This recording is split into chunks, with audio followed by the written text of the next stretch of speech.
বিশ্ব আহলে বায়াতের জয় হোক, পাক পাঞ্জাতনের জয় হোক। আমরা বিগত 5 তারিখ থেকে আজও পর্যন্ত রাজপথে আছি, থাকবো, এই আশাই কাম্য করি।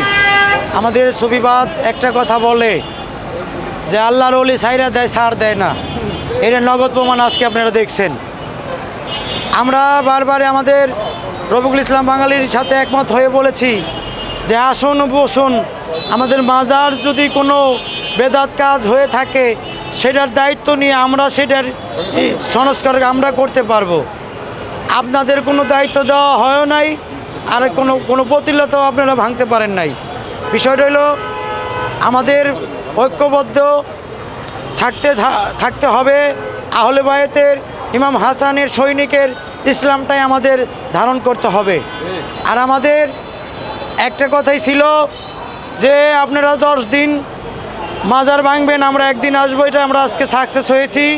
বিগত আমাদের আরও সামনে অনেক অনুষ্ঠান আছে, মাওলার অভিষেক আছে, আমাদের নেতৃবৃন্দ নিয়ে, বাংলাদেশ সুফি জাগরণ পরিষদের নেতৃবৃন্দ নিয়ে আমরা আরও বিশাল করে আমরা সমাবেশ করব।